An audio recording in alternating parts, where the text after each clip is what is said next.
Assalamualaikum warahmatullahi wabarakatuh. Selamat pagi anak-anak, semoga sehat selalu, tetap semangat dan ceria.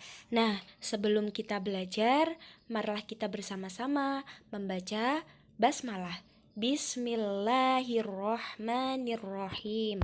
Untuk materi pertama kali ini, kita akan belajar bersama-sama tentang surah Al-Asr. Nah, kira-kira siapa nih yang pernah membaca surah Al-Asr?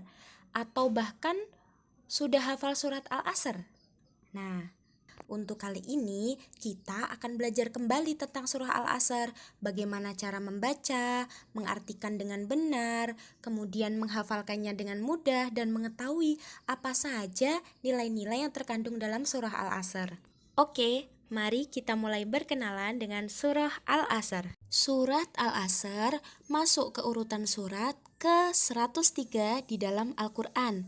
Nah, surat ini diturunkan sesudah surat Al-Insyirah. Surat ini tergolong ke dalam surat Makkiyah karena turun di Mekah sebelum Nabi Muhammad hijrah ke Madinah.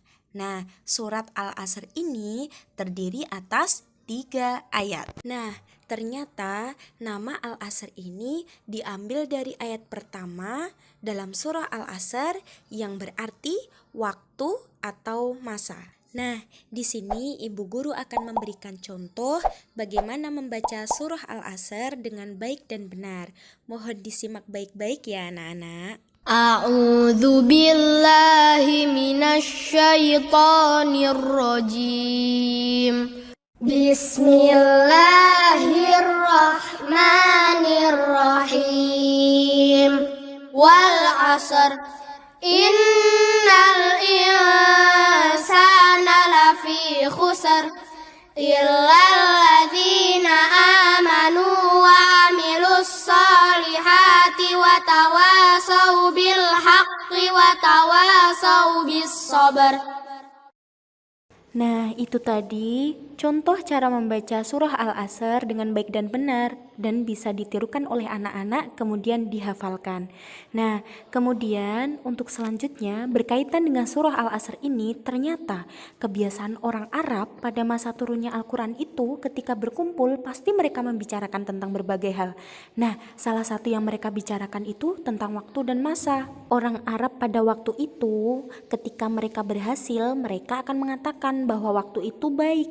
Tetapi sebaliknya, jika mereka gagal, mereka mengatakan bahwa waktu ini sial. Padahal Allah itu tidak pernah menciptakan waktu yang sial. Semua waktu itu baik, tergantung bagaimana kita memanfaatkan waktu tersebut.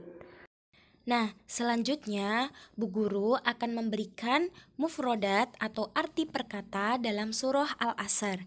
Nah, dalam surah Al-Asr ini Ibu Guru mengambil ada 12 kosakata. Nah, 12 kosakata ini bisa anak-anak pahami artinya dan kemudian dihafalkan ya. Oke, kosakata pada baris pertama yang berwarna hijau adalah wal asr, artinya demi masa. Inna, sesungguhnya, al-insan, manusia. Kemudian pada baris kedua berwarna ungu, lafi, benar-benar dalam, khusr, kerugian, illa, kecuali. Kemudian baris selanjutnya yang berwarna orange, alladzina, orang-orang yang, amanu, mereka beriman, wa amilus solihat, beramal soleh. Kemudian baris yang terakhir, watawasau, mereka saling menasihati, bil haqqi, kebenaran, bis sabar, kesabaran. Nah, itu tadi 12 arti perkata dalam surah Al-Asr. Anak-anak bisa pahami kembali, kemudian ditirukan, lalu bisa dihafalkan ya. Oke, selanjutnya kita akan belajar apa saja sih nilai-nilai yang terkandung dalam surah Al-Asr? Dari surah Al-Asr ini dapat kita pahami bahwasanya Allah bersumpah atas nama waktu. Itu berarti waktu sangat penting buat kehidupan kita karena kita tidak bisa lepas dari yang namanya waktu. Waktu dari pagi hingga malam, di sana kita akan selalu melakukan aktivitas sehari-hari. Maka dari itu manusia pasti menggunakan waktunya. Maka Islam sangat menganjurkan manusia untuk memanfaatkan waktunya dengan sebaik-baiknya agar tidak termasuk orang yang merugi. Ternyata anak-anak, ada loh manusia yang merugi ketika di dunia. Siapa itu? Manusia yang tidak bisa memanfaatkan waktunya dengan baik, justru mengisi waktunya hanya untuk hal yang sia-sia. Oke, di sini ada 4 gambar. Nah, anak-anak bisa melihat kemudian memahami kira-kira apa ya yang sedang mereka lakukan. Nah, untuk gambar yang pertama itu terlihat ada seorang anak yang sedang pegang handphone. Sepertinya dia asik sekali main handphone. Kemudian gambar yang kedua, gambar apa itu? Ada anak-anak yang sedang belajar mengaji. Kemudian yang gambar ketiga, ada anak yang sedang belajar kelompok. Nah, gambar yang terakhir itu ada 2 orang anak yang sedang asyik bermain PS atau PlayStation, bermain game. Nah, dari gambar tadi kira-kira anak bisa memilih ya, mana gambar yang anak-anaknya itu bisa memanfaatkan waktunya dengan baik. Kira-kira gambar yang mana?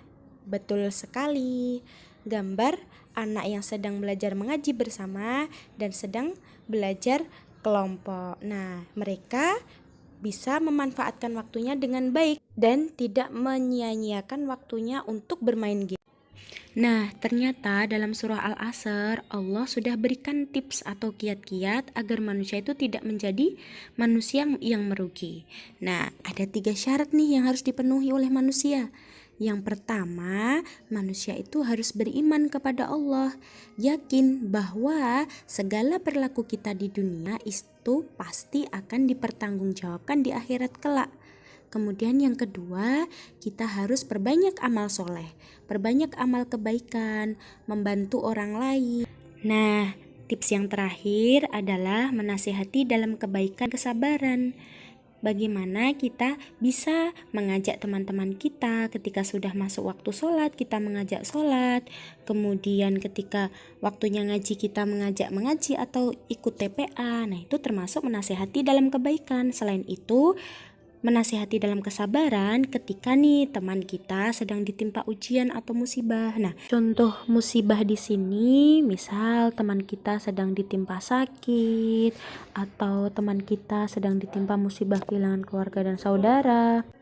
Nah, maka kita sebagai teman yang baik atau sesama saudara muslim, kita punya kewajiban untuk mendoakan dan menguatkan teman-teman kita untuk bisa bersabar dalam menghadapi setiap musibah yang datang. Nah, kalau ketiga tips yang Allah berikan dalam surah Al-Asr tadi kita lakukan, pasti kita tidak termasuk manusia yang merugi baik di dunia maupun di akhirat. Oke, mungkin cukup sampai di sini materi yang Ibu sampaikan. Semoga materi yang Ibu sampaikan bisa bermanfaat buat anak-anak dan yang paling penting berusaha untuk diamalkan dalam kehidupan sehari-hari ya. Semoga kita semua tidak termasuk manusia yang merugi nanti. Amin.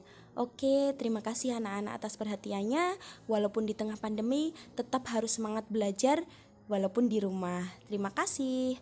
Wassalamualaikum warahmatullahi wabarakatuh.